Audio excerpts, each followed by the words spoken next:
যাক, জঙ্গলে চইলাই আসছি, আর কিছু পথ পাড়ি দিলেই তো বর্ডার। আর তারপর আশু আপার শ্বশুর বাড়ি, আর ওইখানে আপার সাথে মিল্লা স্বাধীন দেশকে অস্বাধীন কইরা দেব। আরে আরে, কাক ভাইয়া, দাঁড়াও, আমার কথাটা শোনো, আমাকে একটু সাহায্য করো। আমি মানুষের মতো দেখলেও আমি কিন্তু তোমাদের জাত কাউয়া কাদের। কেন? কর্ণফুলী টানেল তো হয়েই গেছে, পদ্মা সেতু ও তো হয়েই গেল, তরুণ প্রজন্মের মেট্রো রেল, এত সব উন্নয়ন, এগুলোর সাথে তোমারও তো অনেক উন্নয়ন হয়েছে। দেশে বিদেশে জানা অজানা কত কিছু না করেছো। আর তুমি আমাদের কাক জাতির অনেক ক্ষতি করেছো।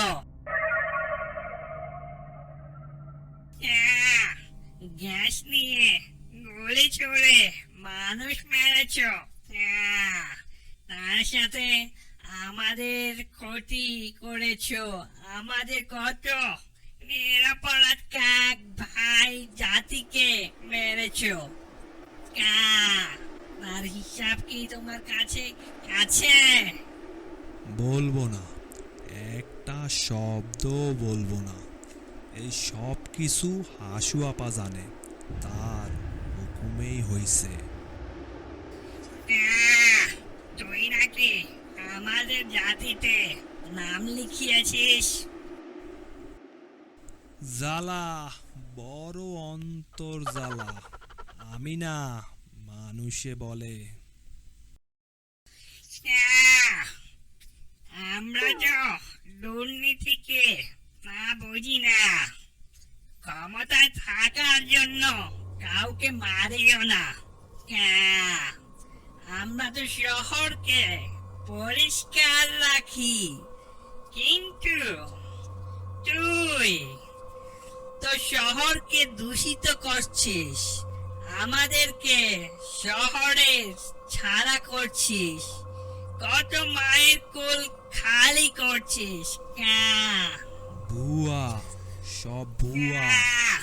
ভুয়া নির্বাচন করে ক্ষমতায় থাকতে পারছো, কিন্তু মিথ্যা নাটক করে আমাদের মাঝে থাকতে পারবে না।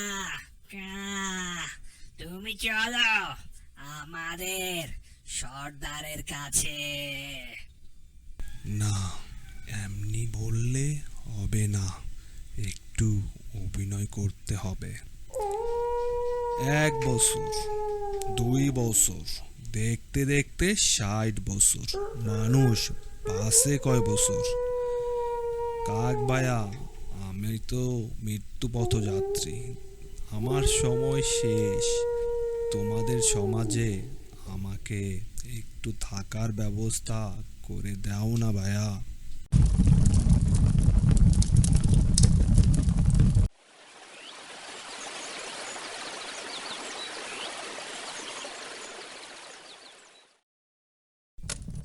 সর্দার, সর্দারজি।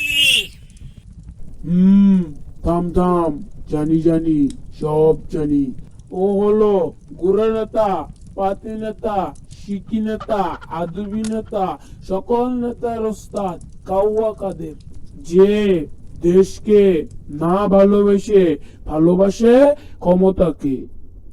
সে ক্ষমতায় থাকার জন্য জনগণের রক্ত চুষে নিত, কিছু বললেই ধরতো চেপে জনগণের গলা।